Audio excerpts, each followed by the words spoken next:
Hello, everybody. We are here to talk about anything but The Rise of Skywalker, since it's yet to come out. That's right. But it's a good time to go through all of the other Star Wars movies and see where we rank them.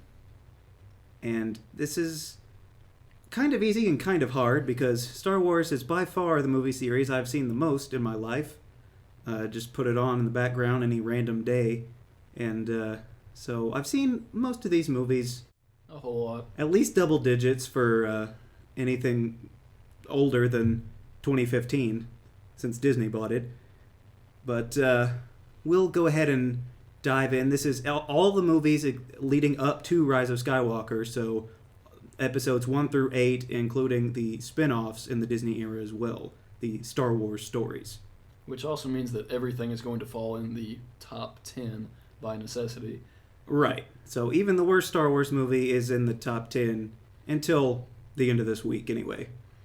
In which case, unless Rise of Skywalker just totally whiffs it, it'll probably crack the top 10. So, starting off with the number 10 slot, what do you have? For number 10, I have Attack of the Clones. Okay, well for number 10, I have Episode 2, Attack of the Clones. How about that? It's pretty bad. Evidently. Why don't you kick us off? Well, let's just say that it makes the top 10 today, but next week it may not. Attack of the Clones, for me, I had to put it down at number 10 because of all of the films, it has the weakest storyline. And I don't think you could quite just get rid of it altogether, but at the same time, it really doesn't accomplish much in the entire Star Wars saga, or specifically the Skywalker saga. I mean, it introduces clones as a feature. Which is a necessity for a Clone War. It is. Yeah, that one offline from Obi-Wan back in the day, the Clone War, yeah. So you got him, you got the Clone Army, you got Darth Tyrannus. He stays around for another movie. That's pretty cool. Yeah. But he doesn't have a huge role in the series as a whole. He's just a villain. And it does introduce a lot of Senate drama, which, of course, we can't live without in the Star Wars Everyone's world. Favorite bit of Star Wars. Yeah. Galactic politics. Well, it's not, but if you've ever watched the Clone Wars series, then you're in for a good dose of that. But it does introduce a lot that I guess Phantom didn't have time to get into. It introduces Anakin as being angsty, although you could probably make a good argument that the Phantom Menace makes him angsty in the first place. But they do kill off Shmi, so I guess that made him more angsty than he was before. That's true. But again, the story for me is fairly weak. But what do you think? Oh, I completely agree. I will start off by saying that Attack of the Clones by far has probably the most spectacle of a Star Wars movie. I mean, the entire ending battle from the start in the arena with the animals to the fight in the hangar between Yoda and Dooku. That's at least a good half hour of just nonstop action stuff. Which, when it came out when I was 8, was really cool. Absolutely, really cool. Yeah. I mean, it's great to look at, but it's kind of hollow when the entire movie is nonsense. Because number one, in that battle scene, you have zingers flying around. Like Anakin says, "What about Padme?" And Obi-Wan says, "She seems to be on top of things while she's climbing up the pole." And then you have 3PO being like, "Oh, this is such a drag," when R2's pulling him behind him, and it's. Okay, I understand that Star Wars is for kids. That's what George Lucas has said time and again. But, like, those aren't kid jokes. Those are bad puns and things. Which just goes to show you that even in the midst of battle, there's never a wrong time to make a pun. I mean, there kind of is. There kind of is. Especially when you're Padme and you don't have a lightsaber and you're in the carriage part of a little Geonosian cart and you just stop firing. And somehow don't die. Well, it's okay, because the enemy stopped firing, too. There aren't any incoming blaster bullets at the time. I guess the Geonosians were making some sweet puns of their own. Yeah. It's like, oh, they're talking, don't shoot at them, it's not fair. Right. But the love story, which is a good part of this film, does not work. And that is someone who, their favorite actress of all time is Natalie Portman, But it's not her fault because the dialogue that she's given is just terrible. Anakin, I mean, the infamous line about hating sand comes from Attack of the Clones. And the worst one to me is he's talking to Padme and he says, I wish I could just wish away my feelings. You don't wish to make a wish. If you have the wish, you just use it to wish away the feelings. Don't wish for the power to wish away feelings because you have the wish. It's just common sense things. A wish is a wish your heart makes? Is that the song? Apparently. Yeah. And then there's the whole thing with Master Sifo-Dyas, who, when I was a kid, I thought, oh man, I must have forgotten that from The Phantom Menace, because that was 10 years ago. No. That's just introduced here like we're supposed to know that it already happened. Mm-hmm. And it doesn't make any sense. There is a lot of that. And then that goes back to my politics thing. I mean, that's the whole Actually, I think you could make a good argument that the major villain of the film is politics, because it's just the Senate and the separatist, and that's your political division, and then they start a little Clone War, and then you get to watch that unfold. Well, you get to watch it start and then end immediately in the next movie, but right. And then the whole Clone War rests on the fact that the Jedi find these clones and decide to use them as an army. But for that to happen, you have to not hide the clones so well. You deleted them from the archives. You expect people to get to Kamino when you pretend like it doesn't exist? The only way Obi-Wan even found Kamino is because he went to his friend in a diner who happened to know a side cutting on a dart. That is oddly specific and true. And Palpatine could not have known that would happen. I don't know. I mean, he's supposed to be orchestrating everything. Well, he lucked out that Obi-Wan found Kamino. Maybe. And then followed him to Geonosis. And then the clones also came to Geonosis and fought with the droids and everything. Okay, here's Star Wars theory time, right here. My theory is that Palpatine actually killed Obi-Wan's old friend from the diner and put on a four-armed costume and fooled Obi-Wan into going to Kamino. So Palpatine's actually Dex, among other people. That is the level of writing that is found in this movie, so I wouldn't put it past them. And then, is it in this movie? Or it might be in the next one, I don't know. But they talk about how the Jedi Council have their ability to use the Force diminished by the Sith, and then never address that again? Mm-hmm. Like, is that just for their clairvoyant part of the Force, or whatever? That might not be this movie, so I don't want to dig too much into it. I don't remember specifically. But, I mean, there's good stuff to look at. It's fun if you just want background, I guess. But Attack of the Clones, to me, is just terrible. Because, and like on Naboo, when Anakin is supposedly riding that potato creature, but it's the worst CGI I've ever seen. Like, they have good CGI in this movie in some parts, but then that... But not that. No, it's utterly laughable. Yeah, it is. But, you know, George Lucas was sitting there saying, this looks great, guys. And we're keeping this. Yeah, I know, he's obsessed with, progressing technology and all that, but... You got any more to say about this terrible movie? No. I'd rather move on, I think. Okay, we'll move on to number 9. So, what do you have for number 9? For number 9, I have The Last Jedi. Okay, for number 9, I have Solo, a Star Wars story. Okay. Why don't you go ahead? Okay. Last Jedi, you've probably heard enough about The Last Jedi from anybody that you know, your brother-in-law, your cousin that just has to tell you how bad this film is, and it is really bad. Now, I mean, take your pick of what you want to discuss, but you talk about Snoke. Ooh, that's a lot of fun. You can talk about Captain Phasma and the great role that she played in this film. Oh, no, never mind. That didn't happen. You can talk about the shoulder brush of Luke. What's wrong with the shoulder brush? It's a little ostentatious in the moment, especially when he's not there in reality. It's just a little much. Speaking of a little much, you could also address Leia in space.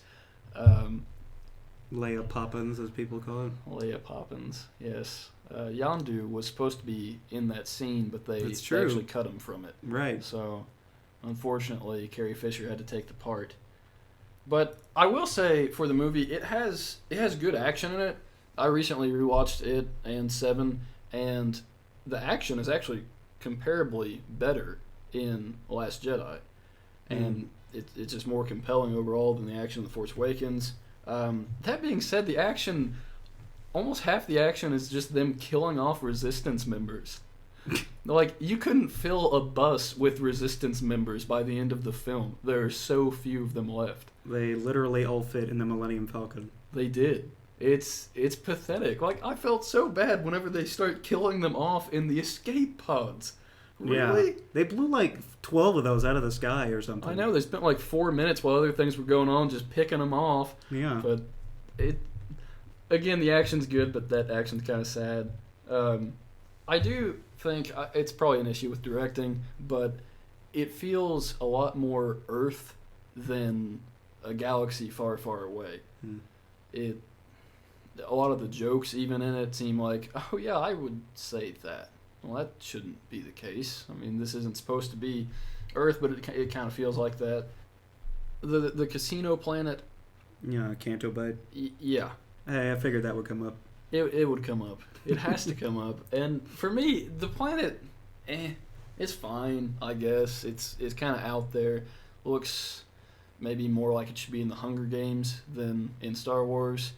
But as I was watching that part recently, I thought there are two main themes of this planet. And the themes are rich people are jerks, and the other theme is save the animals from abuse. And again, I think, well, how Earth is that? I mean, I understand that's a problem that's universal, but why is that the focus in the middle of a Star Wars movie? It just doesn't really fit there. Especially saving the animals over the slave children that were also there. Well, at least one of them is a Force user. They didn't know that. That's true. But they did give him a ring. Oh, that's true. He has a decoder ring now. That's pretty neat. I guess. Pretty neat consolation prize for still being enslaved. Yeah. Yeah. I'll probably bring up more things about whenever it comes up on your list, which maybe it'll be soon. We'll see what happens. It's not far. Okay. So, for me, Solo, A Star Wars Story, it's a perfectly fine film. It's a fun space romp through the stars, but something about it just lacks the spark that other Star Wars movies have. It doesn't capture the same level of magic throughout. There are moments, sure. I enjoy, watching Chewie and Lando and all those different characters and everything, and seeing new facets of the underworld of Star Wars and all that, but it just doesn't flow and doesn't mesh together, and part of that is because it's basically two different movies, because they got a new director in the middle of it. And another part is that Solo came about because they wanted to make a Star Wars movie and make money. It didn't happen because someone came to them and said, I have this idea for a story I want to tell. Mm-hmm. For Rogue One, the other spin-off, that's what happened. Someone came to them and said, I have this idea that I want to tell. And you can see that in the finished product. For Solo, they're like, who's a popular character? Han Solo. Let's show how he met his best friend and got his ship and did the Kessel Run. That's a line in the movie. And so I don't know what their goal is. I guess they're trying to appeal to the hardcore fan who's like, oh, the Kessel Run, I remember that. Or, yeah, I knew that he won the Falcon from Lando in a game of Sabacc from extended canon sources. But for the people that already know that, this movie's just boring because it's everything they already know. Mm-hmm. And for the people that don't know that, they didn't care enough to figure it out in the first place. They just accepted that Han Solo was this guy and had this stuff already. They didn't care where they got it from. And, okay, it's not necessarily their fault, but it's kind of obvious they didn't have an overarching plan with these new crop of movies in general, because Force Awakens gave us Han Solo, but it was Harrison Ford, the man that originated the role. And then, just a couple years later, you're going to have someone else do it? It would be one thing if we hadn't seen Harrison Ford's Han Solo since 1983, and then this guy came in to do it again. But we literally just saw him like 2 years ago in the role, and he was great. And now this other guy's here, and we're like, no thanks. Mm-hmm. Most people, even hardcore Star Wars fans, were like, I think I'm okay. I don't need this movie. They didn't make this movie for anyone except their pocketbook, which backfired on them because this is the lowest grossing Star Wars movie to date.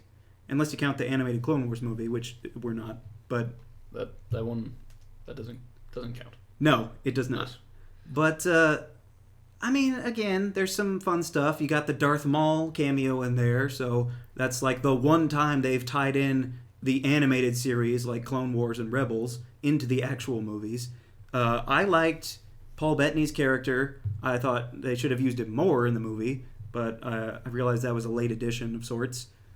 And they talked about doing sequels and things if this maybe did well enough, but we're not going to see any sequels to this. I hope not.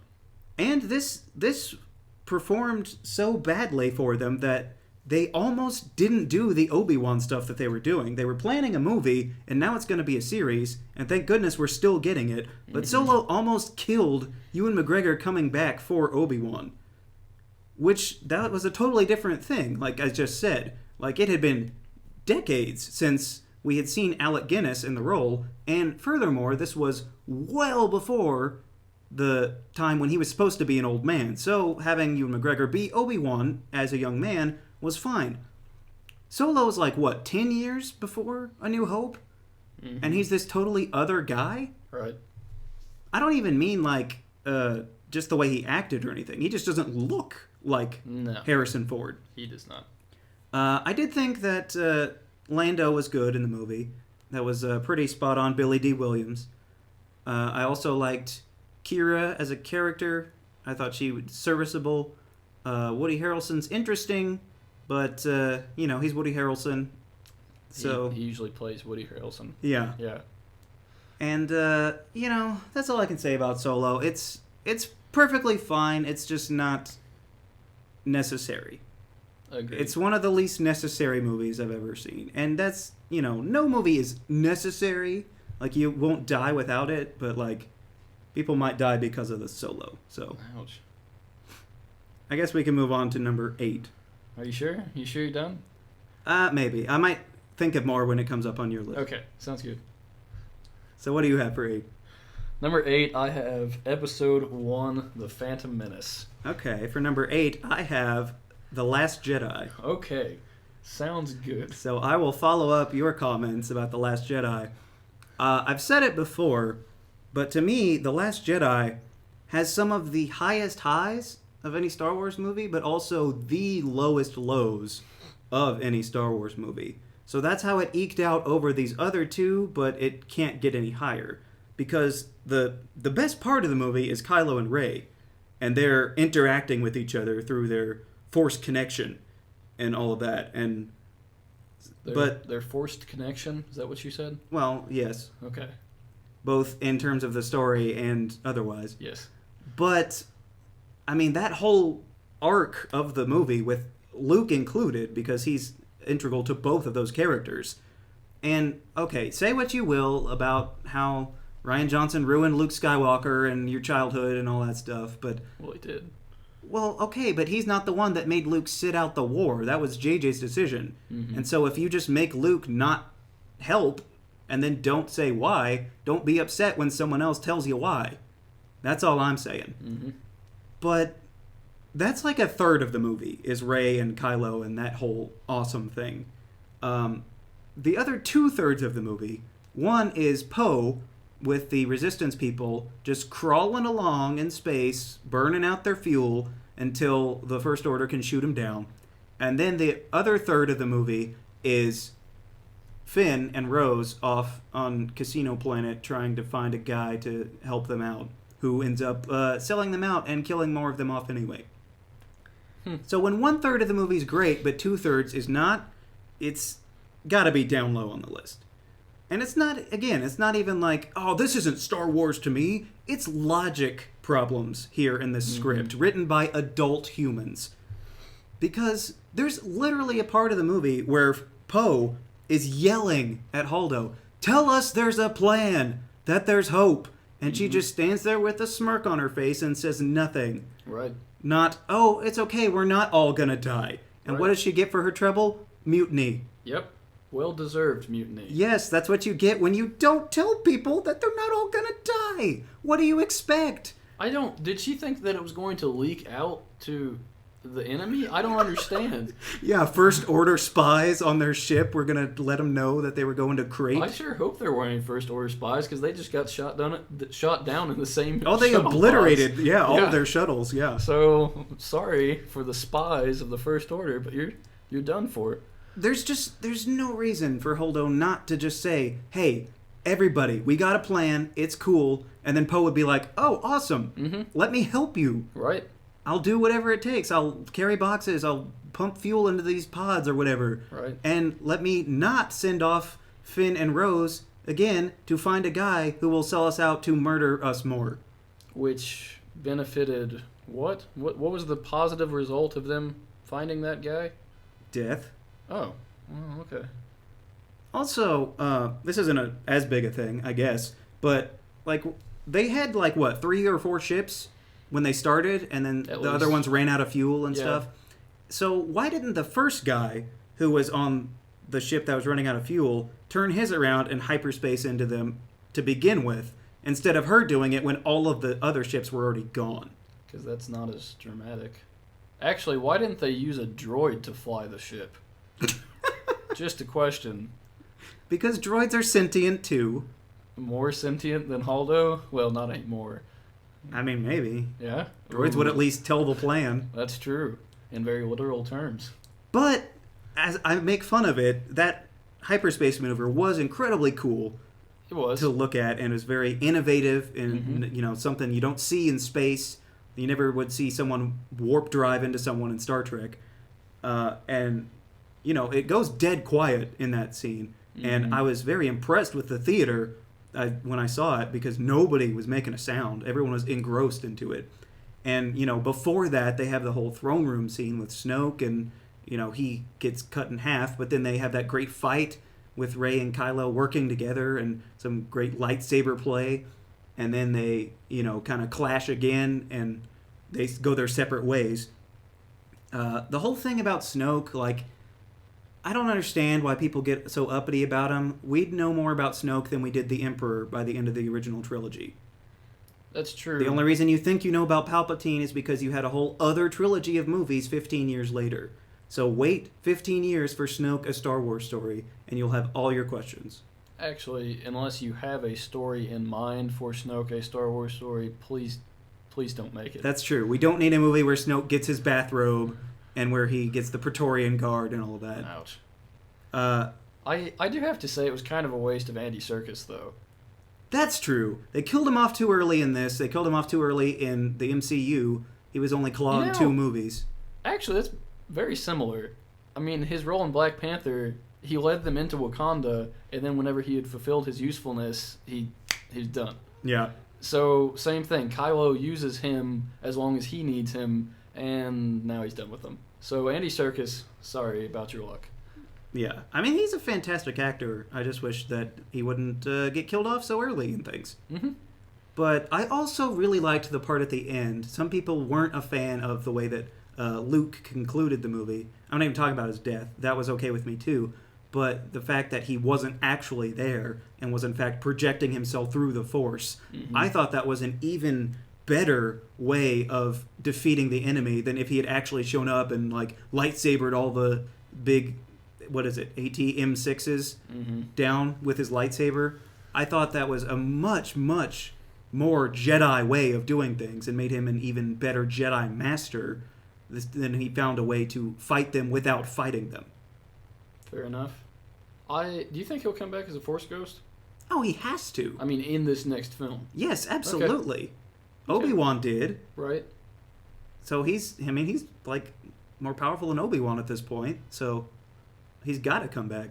I don't think it'll be much, but I'm certain we'll see Luke in 9. Okay. I guess that's all I have to say about The Last Jedi. It's 1/3 of a really great Star Wars movie. As far as the humor goes, yeah, there is some of it that's kind of out there. I will say there are parts of 7 that I found that to be the same case with, but people don't seem to pick up on that as much. I don't think it's exclusive to The Last Jedi, but it does compound the other problems that are already there. So, right. Well, one last thought on The Last Jedi. I guess it's actually maybe a problem with the trilogy as a whole, but it's not really 7's fault if 8 is so close to it. But because the movies are back to back, I mean, within a week's time or something like that, we have about the same character development that you would see in a Disney Channel original movie. A bad Disney Channel original movie. There are some good ones, to be clear. There are that have more character development than these movies. But I'm glad you brought that up, though, because that was a problem I had. It's the same problem I have with Incredibles 2, which is also right up next to the original Incredibles. It doesn't give you enough time to do anything, so you essentially have static characters for 2 movies out of 3 in this trilogy. And so, like, in every other episode film, there are years, multiple gaps between all of them. And so you have time off screen for characters to grow and change. But here, you can't. And it was, in my opinion, a bit of a misstep. I know that you would have to address what happened at the end of 7 with Rey and Luke there together, but you could do that real quick and then do like a 6 months later or a year later, and then move on for something else. And that would have been better in my opinion, but they didn't do it, so we'll see what happens in 9. Hopefully a little bit more of a break, but we'll see. It's 2 hours after The Last Jedi. It'll be rough. Okay. Well, that means it's my number 8, finally. Took a little while. My number 8 is The Phantom Menace, which is not, well, okay. It's bad mostly because of the acting. I think there may be a consensus in that. But it's a contrast in acting. It's not just that there's bad acting, it's that there's really good acting. And when you put the two together, it shows how much worse the bad acting is. So, like, if you have Ewan McGregor and Liam Neeson and the chemistry that they have together, and you get to see that for a few minutes, and then you have Jake Lloyd talking to Jar Jar Binks, then the contrast between those, it makes it so much more noticeable that you have awful acting. But it's not just acting. Some of it's backdrop. Like Tatooine, it kind of drags there, but I guess it does every time you go to Tatooine, actually. Yeah, there's nothing there. The story just kind of drags out. But on Naboo, too. I mean, what is the most interesting planet in the universe? Well, it's not Naboo. I don't know what planet it is, but it's definitely not on Naboo.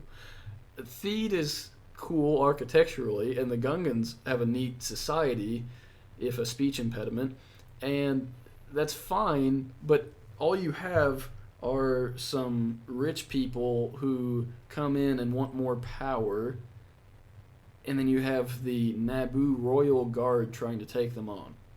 And then they recruit this weird fish human species, and you have a giant CGI battle, and that's your movie. Besides that, though, you also have probably the greatest lightsaber fight of all time. Oh, yeah, it's great. It's one of the best. And not to mention the best music backing said lightsaber fight. Oh, yeah. That Duel of Fate song is one of the best in Star Wars. It top few, and that, I guess that's redeeming as far as the movie goes. But basically, in the movie, the parts with the Jedi are really cool and really quality. And you get to see more about the Jedi than you had seen in the entire other trilogy, because there just aren't that many of them around. But now they're really cool, and they have this cool council that you get to look at. And then you have the rest of the movie where you, again, get to deal with the people of Naboo and some of their politics. So the prequel just really likes politics. And you have the Gungans. And those things just don't really mesh well together. I will say, when I was young, pod racing was pretty cool. Now? It's lost some of its interest over the years. Uh-huh. Yeah. I mean, I still think it'd be an entertaining sport to watch, but I don't know. If you were in the stands, though, you'd see like half a second of it zipping by, and then look back down at your data pad for the rest of the track. So that is true. But you'd be up in like a 300-foot tall tower looking down. maybe Okay, you could if be you had sitting money. beside some stinky peasants. And then part of a pod could go flying out into the stands and kill you. Yeah, Okay. Sounds like a good Saturday. Sure. sure. But Phantom Menace, I think we're already getting kind of into the range of, I don't necessarily have huge problems with it, aside from the acting. It's a prequel movie, and it suffers from some of the same faults of the other prequel movies. Okay, I can see all those points. We'll move on to number 7, which for me is The Phantom Menace. How about that? Yeah, Huh. it's not that far off. Number 7 for me is Solo. So, again, Okay, not too far off. no. I'll continue with The Phantom Menace. Mm-hmm. Like you said, it does have some redeeming qualities to me, which is why I put it above the other ones we've talked about thus far.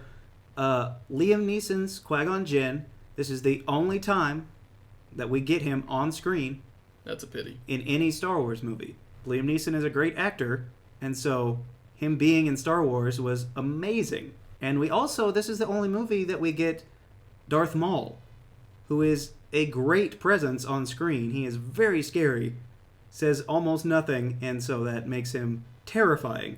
And also, the lightsaber fighting is great. This is the first time that the term choreography could be used in a lightsaber fight, Right. instead of just people, wagging a sword at each other. Honestly, the fight scene on Tatooine as they're trying to get away Oh, yeah. is better than all of the lightsaber fighting in the original trilogy. Yeah. Just that scene. And Darth Maul's only using one half of his lightsaber. And it's still better. That's true. And actually, I did recently just rewatch The Phantom Menace. I rewatched everything because Episode 9 is coming out. But when I did, I saw the first part, which was pretty good. But then some people came over and I got sidetracked and had to leave the room for a little while. But by the time I came back, we were on Coruscant. And then we went back to Naboo and did the ending. And I thought, this movie's pretty good. Because I missed the entire Tatooine part. And didn't have to see little slave boy Anakin in the shop and Nubian is nice, Watto and all his stuff. And, the 20 or 25 minute pod race, maybe half an hour, who knows. It was for the children. They enjoyed it. I guess the children enjoyed some of it, but, when you miss out on that part, it's a pretty good movie. Mm-hmm. You got, like you were saying, the Jedi stuff. The Jedi Council was very interesting because, when the original trilogy happened, there were no Jedi. And so getting a look at their society's not the right word because they weren't a planet or anything, but Still have a culture. yeah, their way of doing things and how they went about protecting the galaxy as a whole and their council and their temple and everything was very interesting. And the dynamics of master and apprentice, both on the light side and the dark side of the Force. We got some peeks into that for the first time in this movie. And, all the different memes that come from this thing, like I say vote now all the time on just about anything when I'm dissatisfied with something. But there's some, like you were saying, some questionable acting choices as well. And people get mad about the whole midichlorians thing. They say it's demystifying the Force, and they don't want science in their space fantasy, which I guess I understand. But that's George Lucas's thing. He wanted to delve even deeper into that, into the planned sequel trilogy that Disney disregarded when they bought the whole thing. Well, it does demystify, but it also does add some explanation as far as, well, why isn't everybody a Jedi? That's true, because the Force is everywhere, and so people should presumably all be able to use it. But the midichlorians give us a look into how it's easier for some than others. I wouldn't say it's impossible for anyone to use the Force, just maybe less likely, or not as easily for them. But then you do have Jar Jar and the Trade Federation, and as I said, Watto, and people get, reasonably upset at these, potentially stereotypical caricatures of offensive things. And I can see that. That's definitely a problem. The battle droids were, not the biggest threat. They were kind of laughable. But that's why you bring in the big guns with Darth Maul at the end with that great lightsaber fight, and it was enough to fuel the imagination of children for the next 3 years until the next movie came out. Mm-hmm. It did its job. It appealed to children everywhere, including myself at the time, well, I guess we'll get into this more later. I mostly watched the special editions of the original trilogy. And in the special edition end of Return of the Jedi, they have Coruscant in there. And watching it, you're like, what is this? And then in Phantom Menace, you actually go to that planet, and you're like, oh, that's cool. Mm-hmm. Now they've added even more stuff, like Naboo's in there now and all that. But so the Phantom Menace, it's, it's got its hits and misses. Most people say it's one of the worst Star Wars movies of all time, but I think there's a couple that are worse than it. So, We still on 7? Yes, 7. So my 7 was Solo. It's going to be a lot of the same thing as far as what was already said about it, but it's a backstory of Han that we never asked for. Nope. And it had details that we already knew. Yep. It honestly, if you told me to write Solo, I guess I would have had to write the same thing. I mean, maybe I would have gone for a different story, but if you're just basing off of the lines from the movies, well, yeah, he has to do these things. It has to be done in this way.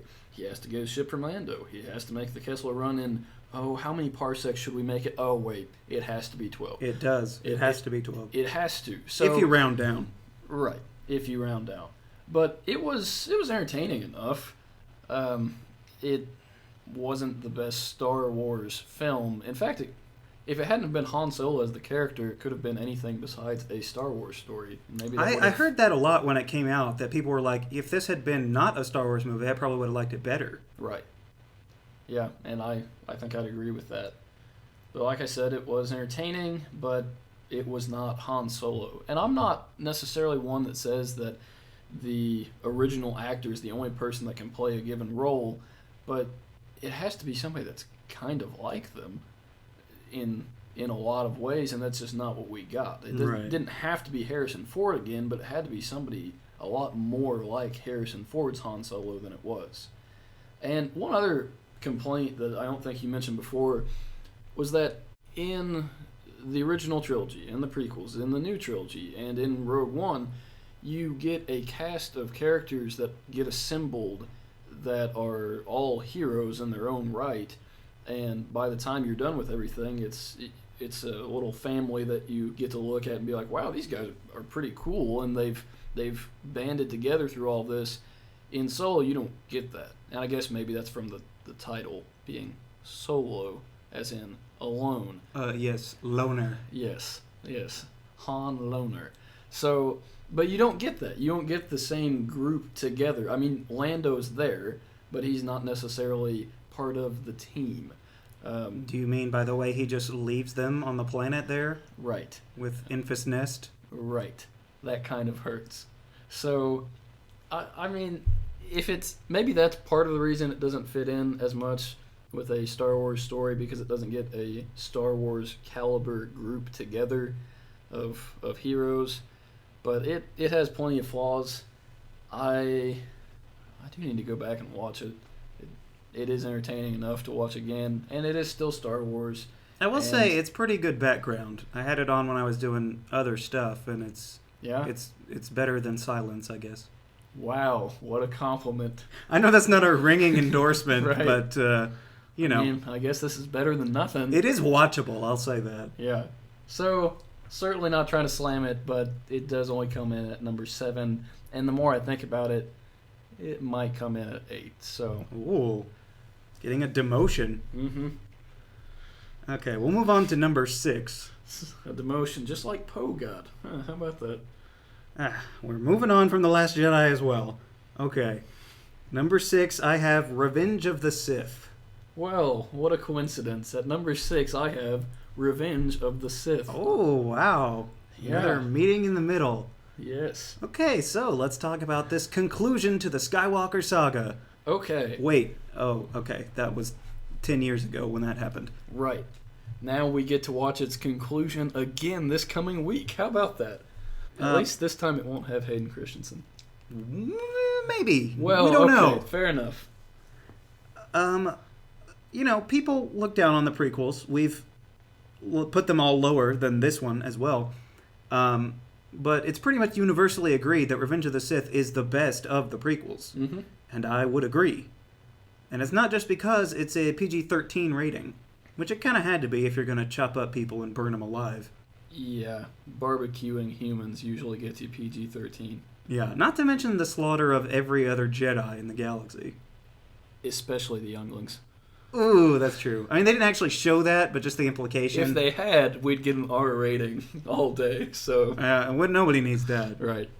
But, we'll start at the opening. This was one of the best openings of any movie, I think, because you just start out with the fighters, and they're going along, and they go over the ship, and whoa, it's a giant battle. Mm-hmm. And that shot tracks them for like a minute and a half or something, and then they just keep going on to Grievous's ship. And that's true. We're used to tracking shots now more so. Like we've seen Avengers, and there's some good stuff in there. But that really is impressive for its day. I know it's all CGI, but still, it's a really neat shot. Oh, sorry to spoil that for you. It wasn't a steady cam? Yep, on the third Jedi starfighter that was trailing them. Okay, yeah, that's what I thought. Right.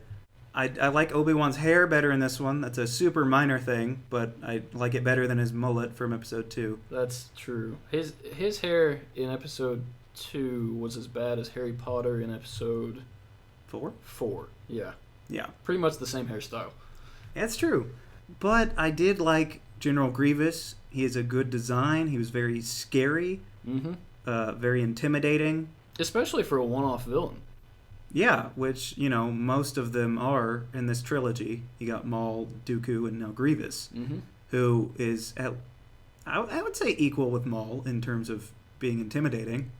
Before Obi-Wan cuts off 2 of his hands in 23 seconds flat. Well, and then shoots his organ jar and makes his eyes explode. In flames. PG-13. Ah, yes, the PG-13 comes in again. You have Anakin who's, having bad dreams and whatnot, and that's not the best part of the story. We do get to hear the tragedy of Darth Plagueis the Wise, so that's... Slow head turn. That's something, I guess. I don't know. What do you think about it? Let me say this on Hayden Christensen, because you were talking about his dreams, and there's some awful acting scenes in connection with that. I mean, really pitiful. And this time, he doesn't have the excuse of not being an adult.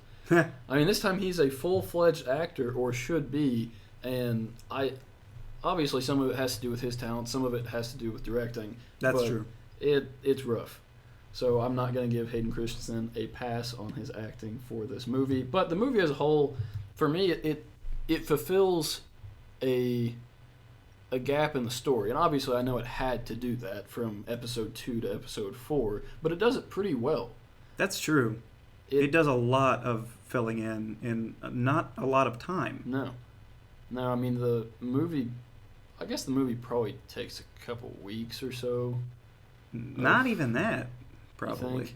But in that amount of time, it fulfills everything that it needs to leading up into Episode 4, which it's impressive. Yeah, you're sitting there at the beginning thinking, okay, there's still like hundreds of Jedi, there's still all these battle droids, we don't have his children yet, what's going on here? Mm-hmm. And by the end of the movie, Darth Vader's in his black costume sounding like James Earl Jones, and you get Luke on the twin sunsets of Tatooine, so you get a nice bow on everything, and in its day, it was the conclusion of the saga, and it pulled it off rather well. It did. Let's see if Episode 9 can meet that standard. Stick that landing. Yeah. Luke once again on the twin sunsets. Yeah, he's dead. Force Ghost, Sunsets. But not just this movie included, but the entire prequel era as a whole. I like the designs. I don't think it gets enough credit on That's the designs of the prequel era, and this movie had some great ones. I like the original Jedi Starfighter, but I like the new ones in this as well. I love the droid gunships that they show in this movie. I don't know why. I just think they're really cool. Yeah. But I also like Padme's ship in this. I know she has, sleek silver ships in all the movies, but I like the way this one looks as well. If you're looking for design in the prequels especially, look at the clones. The different uniforms that the clones wear, from infantry to generals, it's incredible, and just based on the different classes, it's pretty amazing. And also pay attention to them riding their gunships and their ATTEs and all those other cool vehicles that they have. Which we should give some credit there too, that they do shoehorn in a lot of pre-Empire vehicles, but with clear connections to That's later, very true. That's also craft. another part of the designs. They predate the things that we've seen, like the ARC 170 in this movie, clearly a predecessor to the X-Wing. Right. And clones as a whole, the first time you see a clone on screen, you think, oh, that's not a stormtrooper, but it sure looks like one. Yeah. So again, another thing that this movie had to fill in that it did pretty well. Right. You mentioned in The Phantom Menace about the lore of the Jedi, and unfortunately the Attack of the Clones really didn't dive too much more into it, but this movie makes up for it a little bit there, and you get to see the Jedi at their absolute height right before their absolute lowest point. Mm-hmm.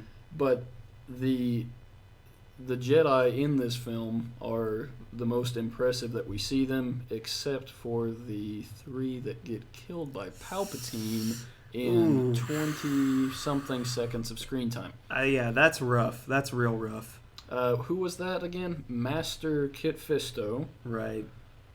Agent Kohler was there. Master Sausatine. Yeah. Yeah, Jedi Masters. On the council, all of them. Right.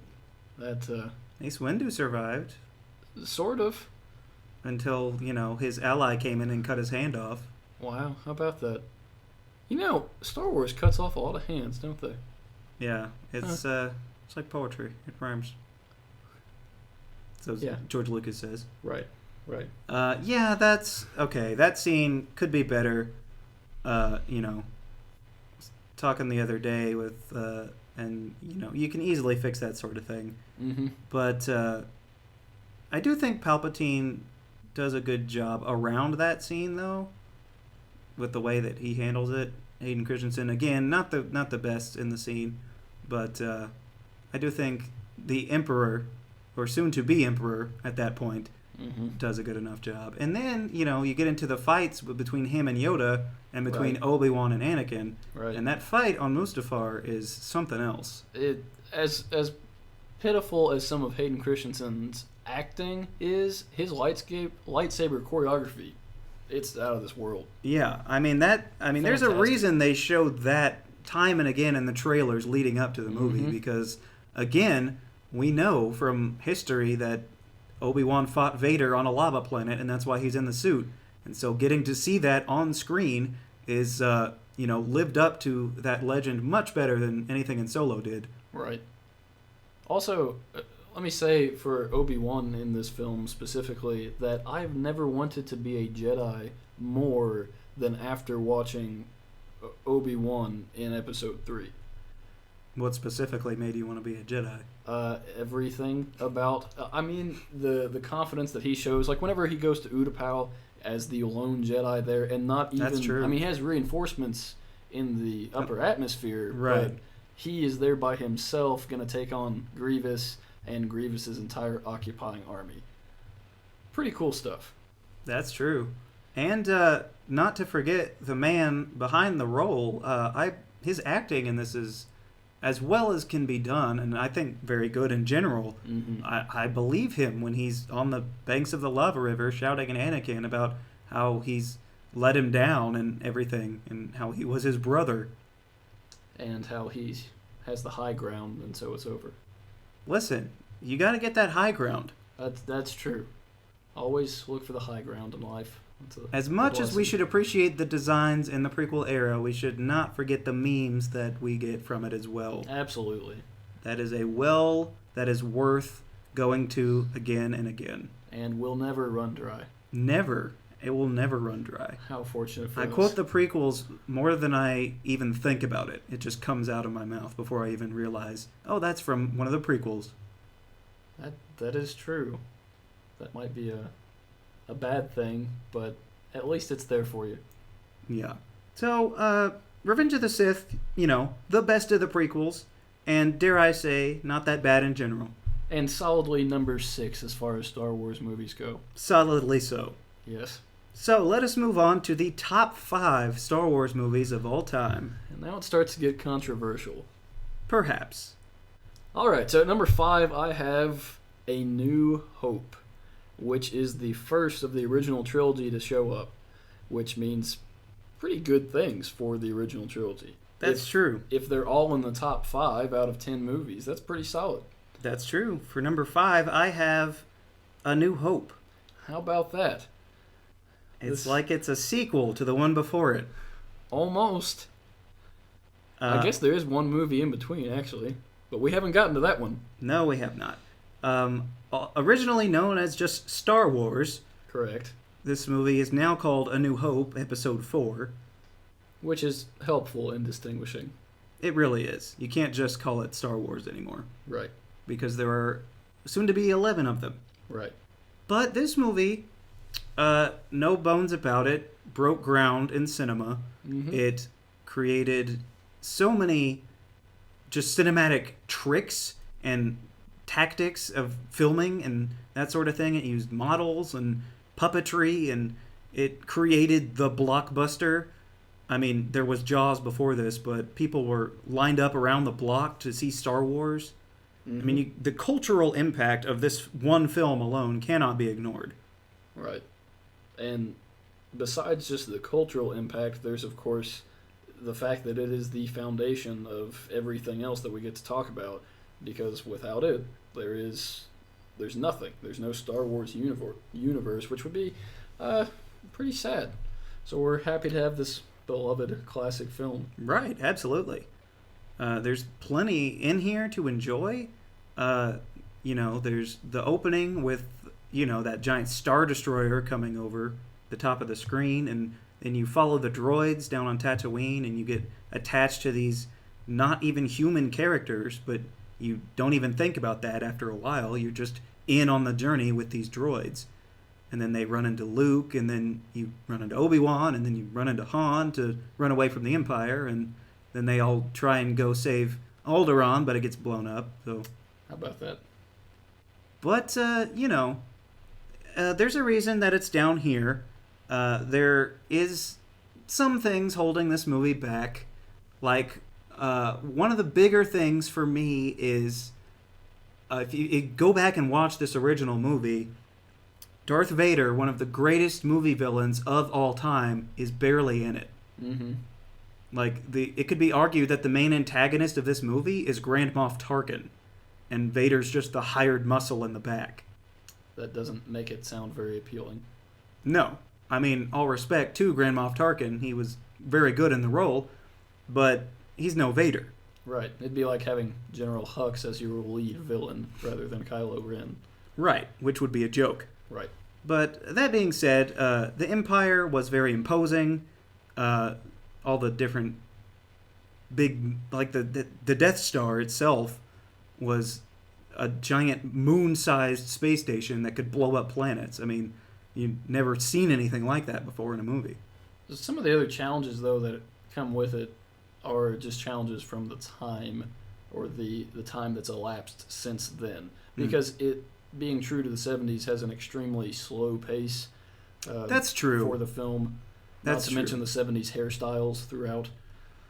I did recently introduce a friend to this movie because they'd never seen Star Wars before, any of them. And after we were done, they were like, yeah, it's fine. And I wasn't expecting it to change their life because they didn't see it when they were supposed to, like I did when I was a child. and when you're more accepting of that kind of thing. So yes, the pacing is a little inaccessible to audiences today if they're not exposed to it early enough, and that can make them not appreciate the film, even though it's good. But Luke, Han, Chewie, somewhat Leia, not as much in this film. She comes into her own later, but they're still some of the greatest characters that have ever been developed. And I know that they're not fully developed when this movie comes, but still, it's a great cast that's assembled there.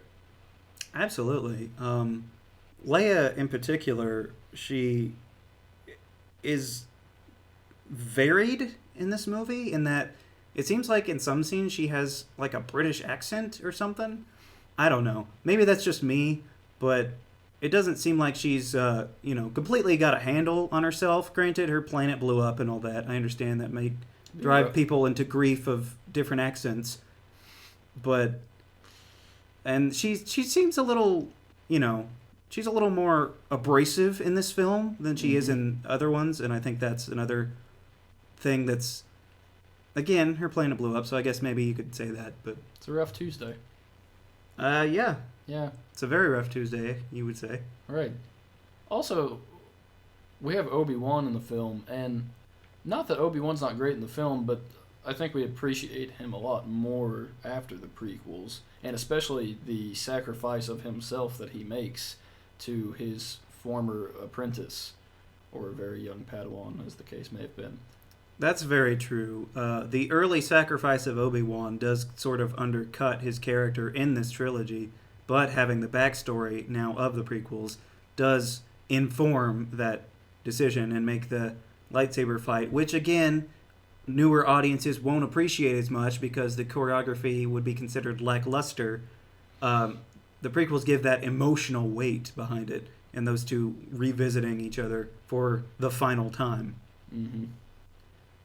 But also the innovation of this movie continues with the fact that this world was lived in, as they say. Before this, sci-fi movies had always been clean and everything was immaculate, and it's like no one had ever been there before because they hadn't, because it was a set. But here in Star Wars, they rubbed some dirt on the outside of the ship because it had been around the block a few times. It had gone in and out of different atmospheres, and so it wasn't clean. There was sand everywhere, not just on the ground on Tatooine, but just embedded in crevices and things. And it gave it a realism that nothing else had. Mm-hmm. And furthermore, the talk of the Force was something that we'd never heard of before, and Obi-Wan gives a great description of the Force in this movie when he's introducing Luke to the concept. I guess another flaw, though, in the end of the movie that many people have pointed out is, of course, that Chewbacca does not get a medal when Luke and Han also get one for some reason. It's animalism. I guess. Some kind of species discrimination. Right. I'm surprised with all the different edits that George Lucas has done, he hasn't gone back and put that in. That's fair. Especially because you don't have to do that much to change. No, it's just a static 2D shot. Right. At the very close of the movie. I mean, you put Jabba the Hutt back in there, so what's a little metal? Well, Jabba has money, Jabba has power, but what does Chewie have, Chewie has heart. That's true. So is that all you have on A New Hope? I think so. It's a good film. It makes the top 5 for a good reason. Yeah. Again, you can't undercut its importance in the franchise and to the world as a whole, but there are some other movies that I think might be a little bit better. Like the number 4 spot. Number 4. What do you got for number 4? For number 4, I have The Force Awakens. How about that? For number 4, I have The Force Awakens. Oh, wow. This was not planned. This was not planned. But I guess it must be unanimous. It's official. It's the number 4 best Star Wars movie. For now. Well, that's true. So why is this movie better than the movie that it was remaking? That is a fair question. Well, I was going to say, I don't know if this makes it better, but I do love the characters that were put together for this film. I also love the characters that were put together for the first making of it in the 70s. But when you get all of those people together, it really is a compelling group to watch. Although they are kind of separated during a lot of the film, but I guess that happens in a lot of Star Wars movies. That's though. true, but I guess that makes their coming back all the more special. All of the characters are good in their own right, and they're all kind of dealing with their own things, and they're all unsure of themselves, at least starting out, but sort of coming to their own throughout the film. Well, maybe except Poe. Poe we just don't see for a long time, but he doesn't develop quite as much. Well, he was supposed to die. Right. He wasn't supposed to be in the film and after the crash at the beginning. Right. But that good acting, that good chemistry, keep you you around. can't just get rid of Oscar Isaac like that. That's true. It also has neat locations. I mean, it'd been a while since we'd seen anything Star Wars, and it'd been a while since we got to see new places, new planets. And like Takodana it's a really cool place. Yeah. And it's sort of like the Cantina, but not. It really has its own vibe there. I just think the movie as a whole meshes together the old and the new really well. It doesn't feel forced when you have this new cast with the old cast, and you're putting them together. They work out pretty well, and because of that, it does well in its own right. It also does a lot better than the sequel, which we've already talked about. But it is still a little bit with the old characters like, oh, look, there's R2-D2, you know him. And, I mean, you have to do that because the characters are there and they're so beloved, but still. Yeah, I mean, definitely the older characters coming back can maybe feel a little forced if you're not in on the ride. But, by the time Han Solo just happens to stumble into the Millennium Falcon, it's at least a half an hour into the movie or so, and I've already bought into Rey and Finn and BB-8 and everything, so Right. I didn't really care at that point. The reason that I have The Force Awakens up here in the top 5 and even above A New Hope is because whatever your problems might be with script or plot or anything, this movie nails the feeling of what I think a Star Wars movie should be. Like how I mentioned Solo lacked that feeling in some way. I think this one just nails it completely. I mean, it gives you the awe of this galaxy far, far away. It gives you depth into what the connection to the Force can do to a single person, and what one person can do to turn the tide of any given battle between good and evil, whether that's Rey or Finn or even Kylo Ren, who is many people's favorite character in this new trilogy, and who I thought gave a strong opening salvo in this movie. I mean, for most of the time, he's in the mask, which is very mysterious and foreboding. Plus, he's got that lightsaber with the hilt that some people don't like, but I mean, the kyber crystal's cracked. What do you want? I mean, it's a neat look. If you want to complain about that, there's plenty of other lightsabers out there in canon to complain about. Right. I like BB-8 as well. It's a gamble to introduce a new droid like that, because in the prequels we just got more R2 and 3PO. But they gave us BB-8 and it paid off, because he was a beloved figure even before we knew his name. I mean, the first trailer for this came out like a year before the actual movie, and it showed BB-8 rolling along, and people were like, what is this?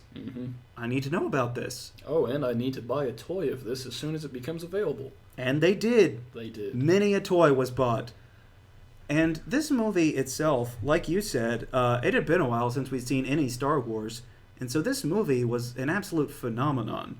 It made over $2 billion, which was, I think only 2 movies at that point had done that. Right. And just like The Phantom Menace was also a phenomenon when it came out, because again, it was over 10 years since any Star Wars had happened, and then again with this new trilogy coming out after Disney had bought them. And so any Star Wars was going to be a hit, but the fact that this movie is not only watchable, but pretty good, and, a fun Star Wars ride made it even better and made it possible for people to go and have repeat viewings. Right. I will add one negative to that, which is, like I mentioned before, I think that Episode 8 actually has better action than in this movie. There's not a whole lot of action scenes, I guess, compared to some other Star Wars films. But one thing in particular that bothers me is the lightsaber battle, and I understand. I understand that you have someone that really doesn't have a whole bunch of training, even as a Jedi. He trained with Luke for a while, and he trained with Snoke, but he doesn't have as much training as, say, Darth Vader did at the time that we see his lightsaber fighting. Right. And then you have two other people, one who's never even held a lightsaber, and the other who's never even held a lightsaber, but at least has strong He force. did earlier that day. Okay, yeah, okay, second time he held a lightsaber. So, like, I get it, but it's just when you're coming down off of the choreography from Revenge of the Sith, the last lightsaber fight we saw, That's true. and then you come to this, and it's, you missed him, and you hit a tree. What kind of choreography is that? So it's a little lackluster on that part. But it's, of course, a great movie with a good reused story, but done very well. Yeah, I mean, that could be considered a negative. Like, it very much is just A New Hope, where they try and blow up the planet-killing device or whatever. But this time, it's not the size of a moon. It's the size of a whole planet. Right, even bigger. So it got to blow up multiple planets at the same time. Mm-hmm. Because it fired a beam that somehow split apart and hit another star system that's, I guess it travels faster than light. Don't think about the science of this whole thing. Right. Which, first off, the star system was not Coruscant. No. Right, there's that misconception. But second, were all of those planets in that system even inhabited? That's a good question. Probably not. Yeah. It's just a show of force. Right. A very effective one. Well, that's true. It's amazing how far away you could see it from, too. Oh, yeah. You could see that for, light years. Right. At the exact same moment it was happening, which, again, don't think about the science. Don't think about the science. Because light doesn't take time to travel, so... See, that's what this movie is not concerned about. It's not concerned about your science or your thought exercises. It's concerned about what you feel when you leave a Star Wars movie. That's fair. And this movie nails that. Yeah. There are, of course, negatives. There's the whole thing with the Rathtars and that horrible CGI meatball tentacle monster. Mm-hmm. But in that scene, Han Solo is Han Solo. Like, Harrison Ford is back. He's returned to form. We all saw the fourth Indiana Jones movie. I know people say there's only 3, but we all saw that fourth one. And he was not Indiana Jones. But Harrison Ford is Han Solo in this movie. He is back. He cares about this project for whatever reason. Maybe it's just because he knew he was going to die at the end because they wanted to kill Han for years. But he was Han Solo. And I very much appreciated that in this movie. Nobody said, Han ruined my childhood like they did with Luke when he was in The Last Jedi. That is true. Which is impressive, considering that they did kill both of them. But they did die, yes. But Luke died on screen before his death. Or before he re-entered the Force. Ooh. That's true. Yeah. Again, there are some problems. Not problems even, but people, complain about Snoke all you want and how we don't have answers to him. Who the crap was the guy at the start of the movie that had the map to Luke? Yeah. Was that like an old Wedge Antilles or something? How did he have a map to Luke Skywalker? Right.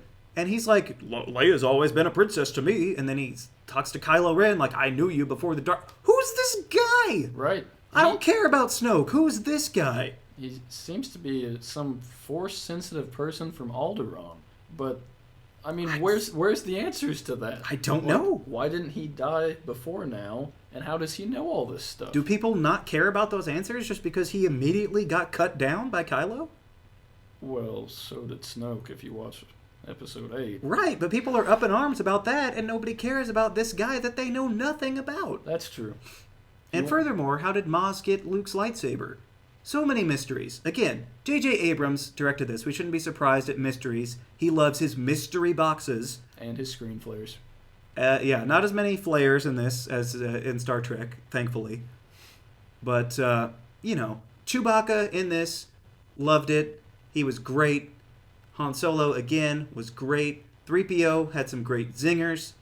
I liked Poe Dameron a lot. I thought in the beginning he was very funny. He does the whole, who talks first? You talk first? I talk first? And then getting Finn off the thing, and he's like, no. Your name is not FN2187. You're a person. I'm going to call you Finn. Mm-hmm. And he immediately forms that bond with him and leads Finn to become a leading member of the Resistance. And also helps them to blow up Starkiller Base. Which, there is a lot of humorous irony there when he says, I'm a big deal in the Resistance. By the end of the movie, he is a big deal in the Resistance. He sure is. Yeah.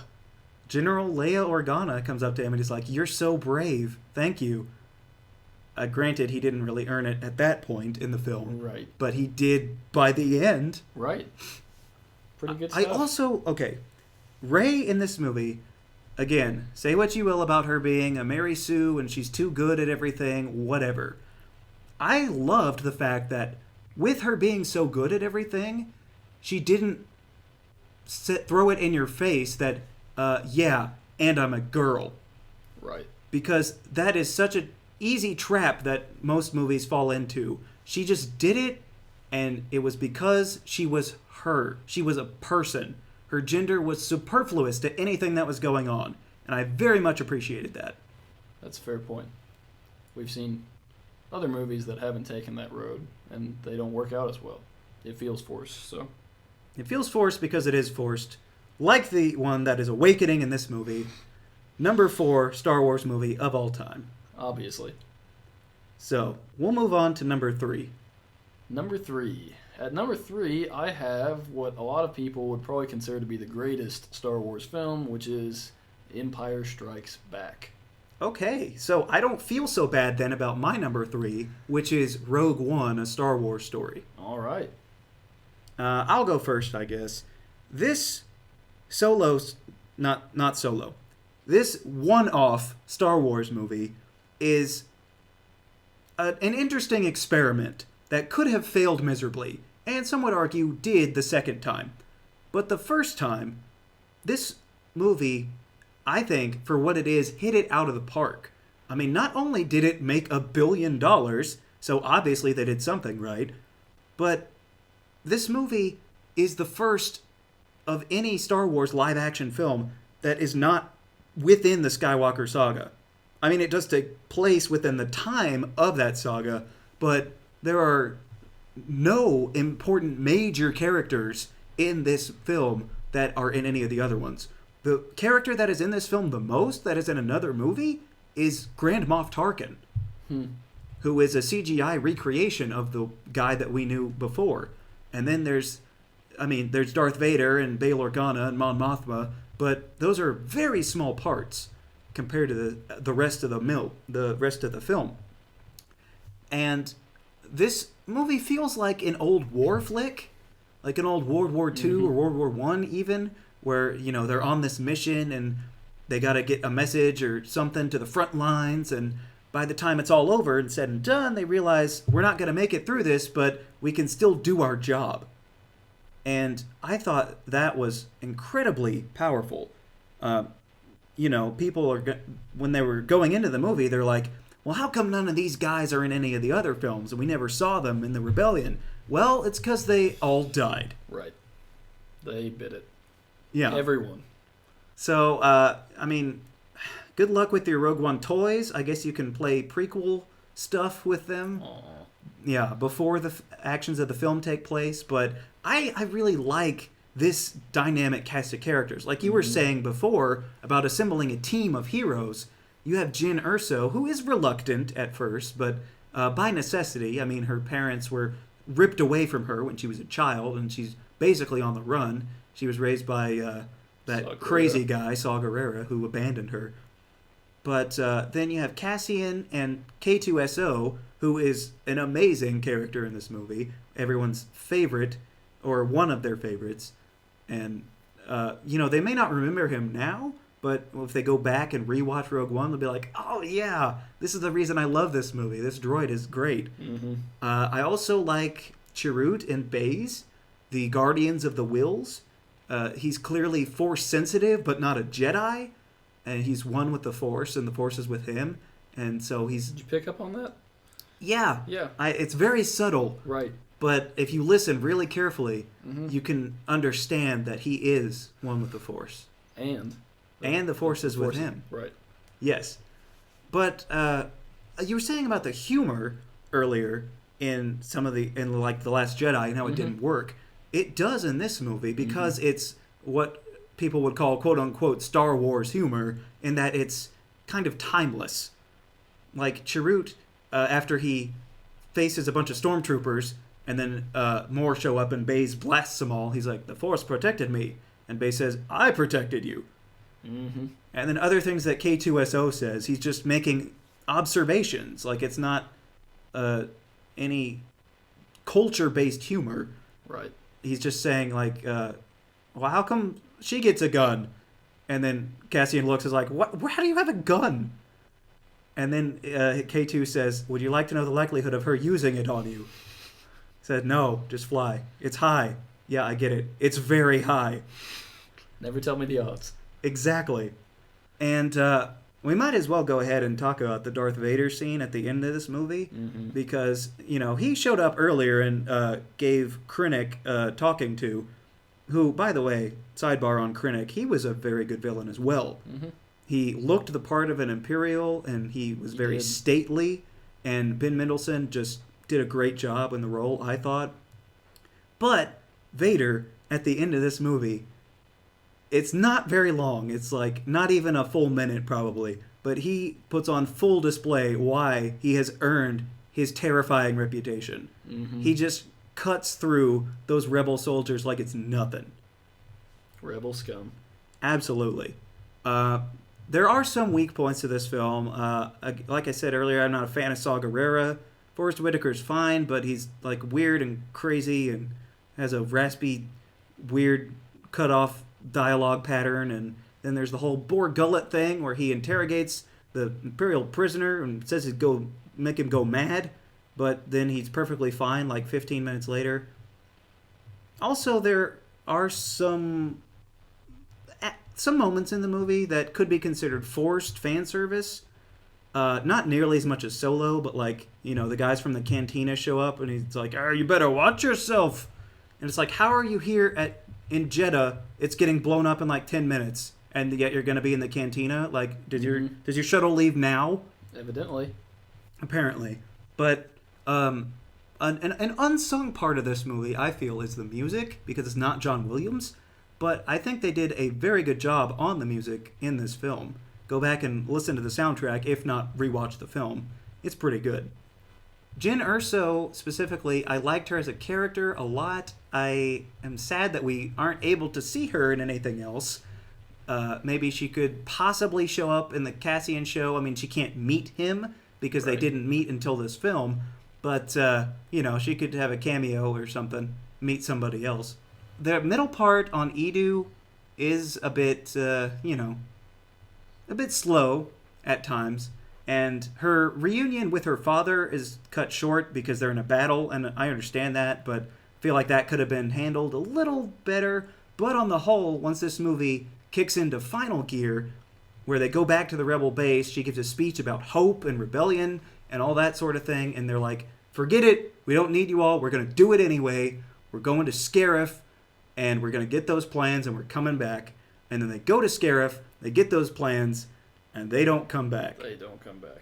Not a one. They go down one by one. First, you think, okay, K2SO, my favorite character, just died, but if they get it done, that's fine. And then they keep falling, and you realize this is happening. They're not making it. Nobody's making it. Not even Krennic made it. No new character in this movie survived this movie. He also died in the final blast of the Death Star. Right. So you can be happy that your favorite aristocratic jerk is dead, just like every one of your favorite characters is dead. Yeah, just the sheer force of will for them to kill off everybody it's such a gamble, but it paid off, again, because it made $1 billion and was also considered a good Star Wars movie. And it is. Okay. So that's my piece on Rogue One. All right, I'll comment on that in a minute, but for now, I will comment on The Empire Strikes Back. First off, if we're going to talk about openings, we mentioned this with Revenge of the Sith, but what better opening is there than the opening of Empire? And I guess maybe not exactly the opening, but The Star Destroyer shooting off probes. You like Right. that? Yeah, it's the coolest thing, man. No. But whenever we get to Hoth, it is the most recognizable Star Wars battle, you think? Maybe. Yeah? Land battle, certainly. Right. And it's the coolest battle that we get to see probably to date. I think, anyway. I mean, it really is. It's something else, especially for that time. I guess Scarif actually would probably be a cooler battle overall, like you were just talking about. But you wouldn't even know what the walkers were on Scarif if you hadn't seen them first on, seen their Those are different relatives. walkers. Those are Yes. for transporting goods. Right, which is really lame. But if you slap some armor on them and put them on an ice planet, that's what you've got here. There you go. Now you're talking. Yeah. So it's pretty cool stuff. And not just battle scenes, but then you have the more force-based side of it whenever Luke is on Dagobah. And it tells Luke's story of self-discovery as well as any other film does for another Star Wars character. I mean, Rey has her moments of self-discovery, and Anakin does too, but this is the original, and it's probably better told than either of those even. And the Jedi training is something that that's the first time we get to see a Jedi being trained at all in a kind of eccentric way by stacking rocks and carrying a tiny creature on him. But regardless of how the training happens, it's still the first time we get to see it, and it's still pretty neat. Another thing in the movie is that Vader, like you said for A New Hope, Vader was in the movie, but Vader breaks out in Empire. Absolutely. As the terrifying and unstoppable force that he really is. If you were kind of scared of Vader in A New Hope, then you should be wetting yourself based on his performance in Empire. It's also, I know this isn't saying much because there was only one film before it, but it was the best lightsaber fighting to date. And they stepped that up a lot. They did. I mean, I don't know how it compares exactly with Return of the Jedi's lightsaber duel at the end there, but again, to date at least, it was the best lightsaber duel that we'd seen. And it was pretty cool. And there's a lot of cool things that happen. You introduce Lando, who has been in quite a few films now compared to how he started, at least. That's true. Of course, he's kind of a jerk to start out this film. Well, he's kind of a jerk in all the movies he's in. But anyway, you get to see Lando added to the group, and Nimnum, can't forget about. He wasn't in this one. Oh, well, that means I can forget about him, and did. So you have the entire scenes on Bespin. You have Han Solo's greatest line of Leia's profession of love and his cold and yet not cold at the same time response. It's very earnest. But when they get to Bespin and when everything starts to unfold there, it results in, I guess, the greatest cliffhanger in film history. I mean, maybe put Two Towers up there, but it's one of the greatest cliffhangers we see because everything is terrible by the time this movie ends. I mean, the rebellion is on the run, which I guess they always are, but then you have Han, who's frozen. Right. I mean, he's useless to anything right now, and he's going to stay that way for a while until we see him at the start of Return of the Jedi. And then, of course, you have Luke. And you have Luke, who is now, down one hand, down a lightsaber, which that's kind of a big deal. That's true. Apparently there was a certain cantina type owner that was standing at the bottom of that hole. Yeah, Maz was working as a janitor that day. Right. She was in sanitation. Yeah. Yeah, on Bespin. She caught it, so that was cool. But anyway, he's down a hand, and I guess he's up a father, but he didn't really want to know that. And of course, that's hailed as one of the greatest reveals of all time, and it really is. But it leaves you with a sense of desperation that leaves you wanting another film, which fortunately we will get to talk about in just a minute. But well said. We'll move on to number 2. Number 2. Well, for me, number 2 is Rogue One, A Star Wars Story. Okay, for me, number 2 is Return of the Jedi. Okay. All right, so we're kind of mixed up on the top 3 here.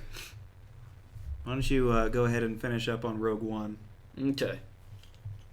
So Rogue One, we've already talked about, of course, and some of it will be the same type things, but Rogue One gives us yet another great set of Star Wars characters in just one film. And we don't have the same time span that we do in the other trilogies to develop them, and yet by the end of the film, you're just as attached as if it were Chewie, or if it were C-3PO, or if it were Obi-Wan. So they do a really good job of character development, a lot better than The Last Jedi did. Even though they all die, the characters are still more developed than they were in The Last Jedi. Yikes. Yeah. But it is a great cast of characters assembled. I will say, also, if you would ask me what show I prefer, Clone Wars or Rebels, I would say Rebels because it's characters that I haven't already seen a lot of. And that's what this movie was in live-action form. Right. It was give me a Star Wars with different people, and that's exactly what they did. Right. And I feel like between that and Solo, which we already talked about, it fulfills the subtitle of a Star Wars story so much better. Absolutely. A Star Wars story is just not a story with the same characters that we know in it. It's a Star Wars story, as in a Star Wars film that feels like Star Wars. Yeah, just in the universe. It doesn't have to be people we already know. And preferably, evidently, it really shouldn't be. Exactly. Just like The Mandalorian is doing right now. Right. We get to see another character that is in the Star Wars universe, but someone that we don't know already. Another thing that I do love about Rogue One is that they took a single line from the opening crawl of the original film and turned it into a full story. Which is impressive in its own right, but as you were mentioning, the idea was there that somebody brought forth to do exactly that. And it does so with great people. It tells that story with great heroism. I will say, one complaint, I didn't see a single Bothan die. That was for the second Death Star. Well, I still would have liked to see a Bothan die on screen. But they were just invisible. Oh, they were on Scarif? Yeah. They were just using their cloaking thing. Okay. Were they shot or were they just left behind? It was fine. Okay. So, no Bothans died, but that's okay. But the heroism in it is incredible. And one of my favorite scenes is a subtle scene, but they're on the beach at Scarif, of course, and they're trying to make an advance, and they need cover fire from some of the other men that are there. And a guy stands up to provide cover fire and is instantly shot. And I know it sounds strange, but it's acts of heroism throughout. And it's, even though we kind of already know everybody's going to die, it doesn't matter. Every single death is still important to the story. And impactful. Yeah, and impactful. And it rivals, another Lord of the Rings reference here, but it rivals Return of the King as far as heroism goes. And they're not hobbits this time, but they show the same level of courage without dying that the hobbits do, and deserve the same respect as the hobbits get. Another, probably the last thing I'll mention on it, is that if you ever watched the original animated Clone Wars series, not the one with the weird blocky faces. Right, before Revenge of the Sith came out? Right. It did the most incredible job of ending the series, because it ended the series which, sorry for the spoilers if you've not seen it, but it ends the series with Mace Windu crushing Grievous's chest area, which explains the cough and the lack of fierceness that he had before, presumably. And then he goes off with Palpatine up above Coruscant into the space battle that's happening at the start of the third movie. So it ends right where Revenge of the Sith picks up, and that's exactly what we get here. It's a perfect ending, if not a happy ending. Right.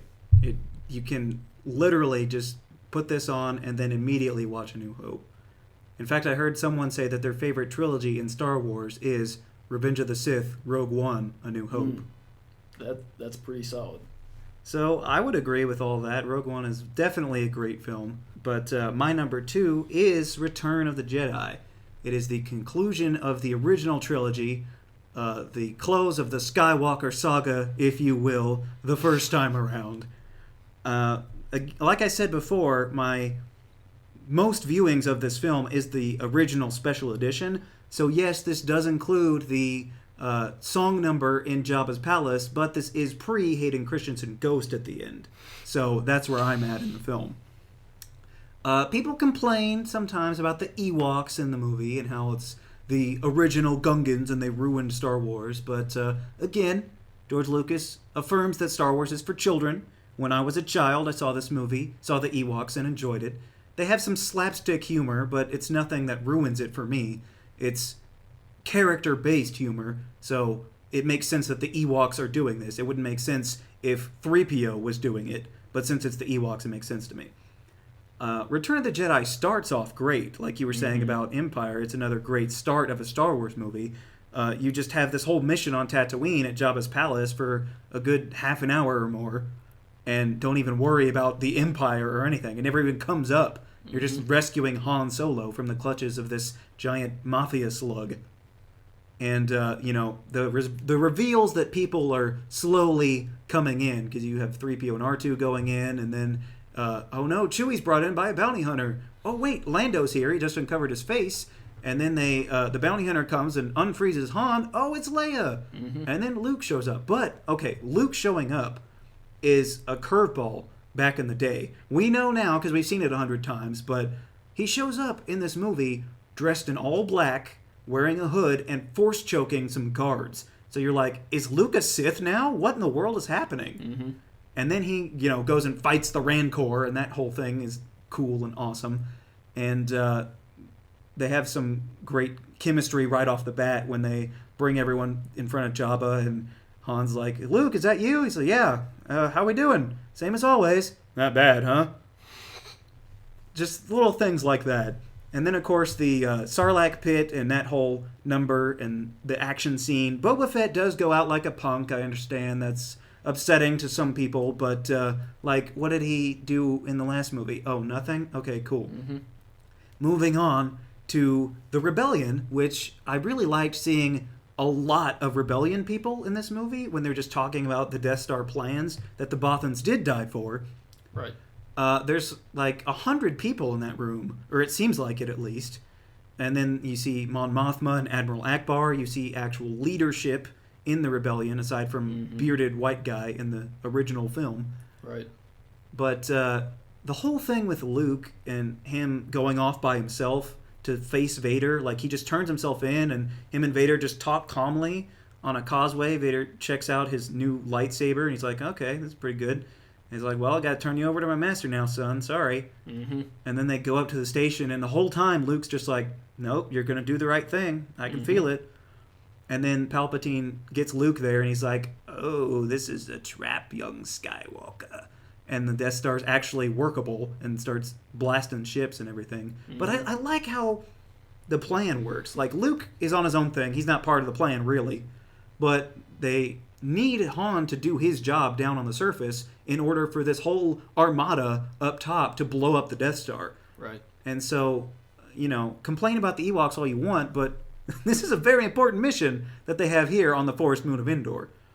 And so, again, people complain about the Ewoks taking over the Empire with their primitive technology, but I point at, our own Earth's history, and you can look at any number of indigenous peoples overtaking foreign people with superior technology in many different ways.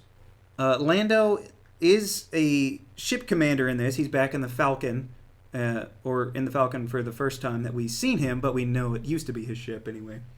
And now he's with Nin Num. He doesn't have Lobot anymore. I guess he's a match set with Cloud City. But the interior run of the Death Star was, I think, pretty well done in this as well.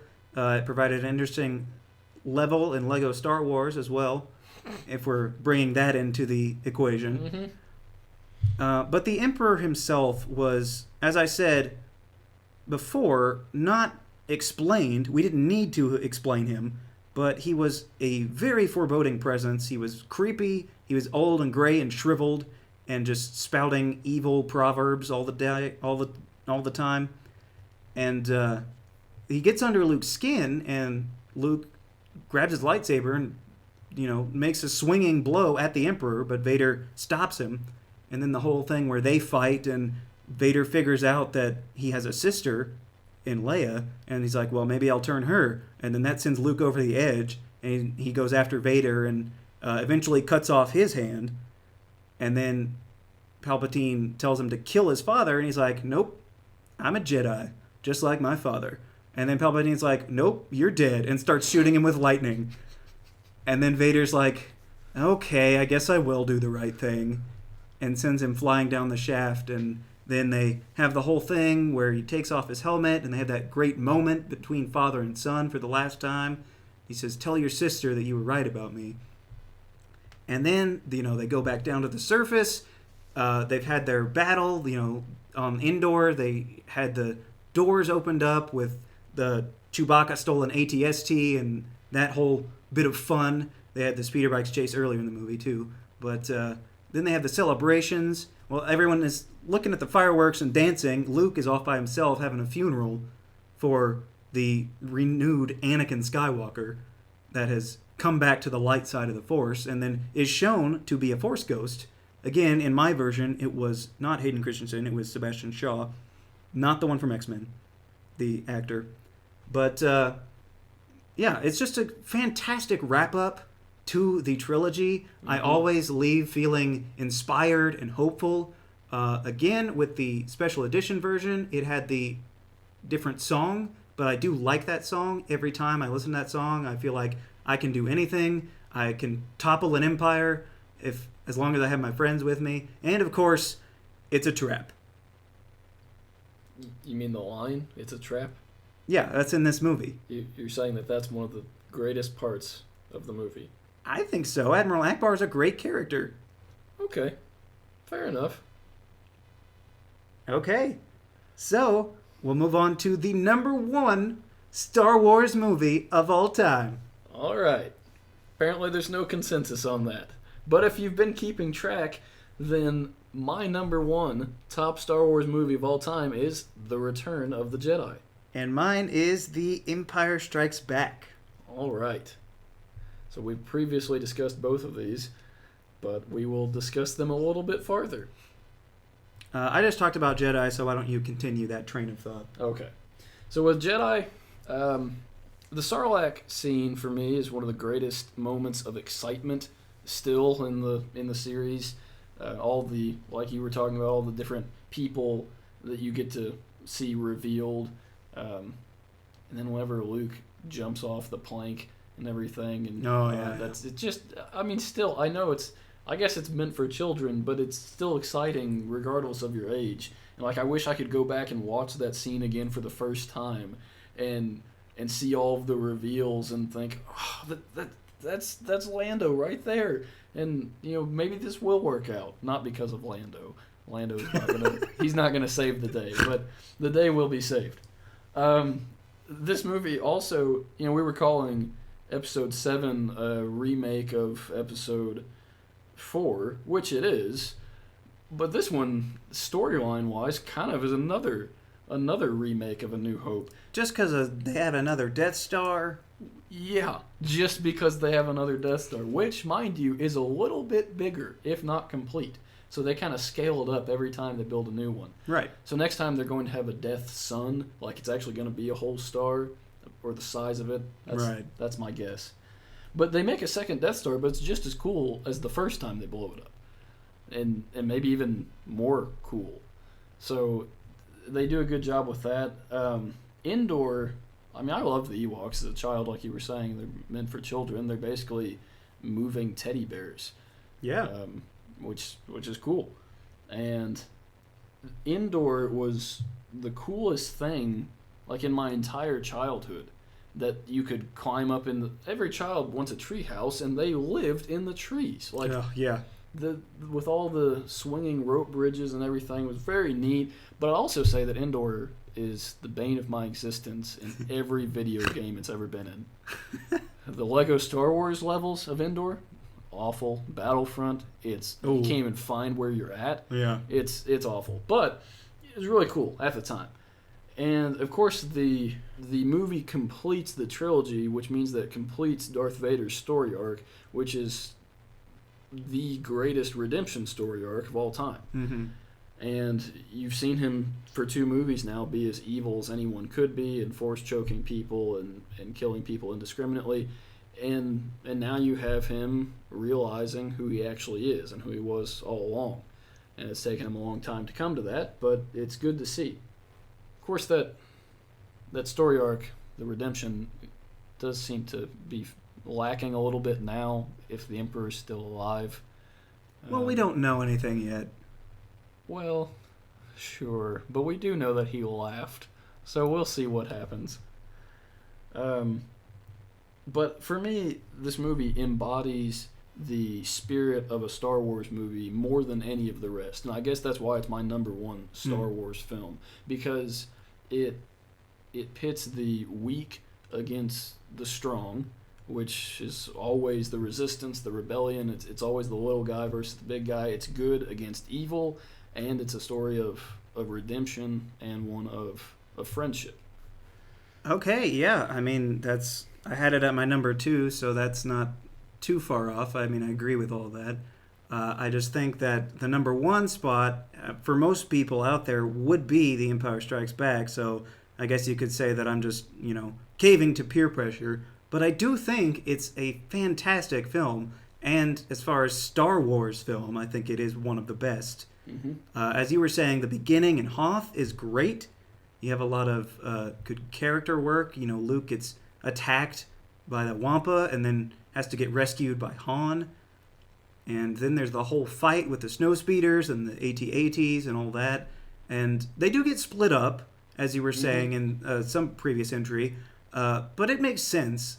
Like, Luke goes off to Dagobah, like Obi-Wan told him in his vision and everything. And Han and them are trying to run from the Empire. But it's a lot more interesting to watch than when the Resistance are running from the First Order in The Last Jedi, because it's like a slow crawl between what are essentially semi-trucks, as opposed to like in Indy 500 race with the Millennium Falcon going through the asteroid field and all that. Right. And then they stop and hide for a little while, but oh no, it's a giant worm that's going to eat us. So, you have to stay on your toes with that sort of thing. When Luke first gets to Dagobah, he meets this crazy little hermit creature that wants to just eat his food and steal his flashlight. And it turns out that's the Jedi Master he was looking for, teaching him a lesson in patience and judging him by his size and all that sort of thing. And, do or do not. There is no try.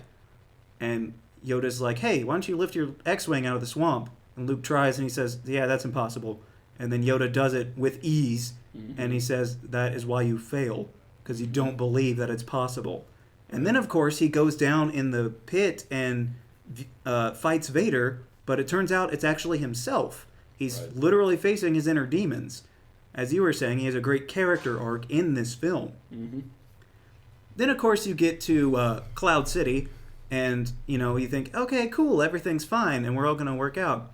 And then they go to dinner, and the door opens, and amongst the clouds in heaven, you see the devil, and Darth Vader is there in his black against the stark white background, and Han gets his blaster out and shoots him, and he's just deflecting all the lasers, and then yanks his gun and gets it in his hand like, you're stupid. And then he says, we're just gonna, why don't you join us for dinner? And kidnaps all of them, and he doesn't even want them. He just wants Luke. Mm-hmm. He wants his son, which, by the way, you mentioned earlier about the reveal. That is one of the most quoted, one of the most misquoted, by the way, right. but also one of the most parodied lines in movie history. I mean, that is mind-blowing. I maintain that had the internet existed in 1980, when Empire Strikes Back came out, there would have been a similar reaction to Rey's reveal of her parentage in The Last Jedi. And people are like, oh, it's lying, there's going to be a retcon, it's going to be something else. Mm-hmm. No one would have actually believed that it was true. But as we get confirmation in the next movie, Obi-Wan, it is true. Right. Well, from a certain point of view, anyway, what Obi-Wan said. But like you were saying, the lightsaber fighting is amazing. They integrate the Force in their lightsaber fight, like he rips stuff off the wall and throws it at him. For the first time. Yeah, I mean, to use in combat, definitely the first time we see the Force in that manner. And this is also the first time we get actual ghost version of Obi-Wan. We heard his voice after he died in the first movie, but this is the first time we see him return. And there's also the other pseudo-reveal when Luke is leaving Dagobah. Obi-Wan says, that boy's our last hope, and Yoda says, no, there is another. So then you go thinking, well, what am I supposed to do now? Who's the other one? But that's like not at the end of the movie, so you kind of forget about it by the time it's all said and done, because you have the Vader reveal too. And there's just so many things that are great about this movie. I watched it again recently, and it was great fun to watch. I was thinking in my mind, I don't know if I want to watch this. It seems like it'll be kind of heavy. Because like you were saying, at the end of the movie, it's kind of a downer. Mm-hmm. Everyone's scattered and broken. But, I mean, it was fun to watch. It was a Star Wars movie through and through. But was a little bit more mature, maybe isn't the right word. But it dug into themes that the first movie didn't get to. I don't think that's the first movie's fault. I think it could have gotten there. And it just elevated the art of what a movie sequel is in general, and also cemented the fact that Star Wars is a brand that will live on throughout the rest of time. Because I just recently, over the holidays, I went and visited family, and we all got together, and inevitably the conversation turned to Star Wars, and we just talked about past movies, the state of Star Wars in general. It's just something that we can all come to, that we can all appreciate. It's something that has spanned generations. There's literally been a Star Wars movie every decade since the 70s, and I don't think it's going to stop anytime soon.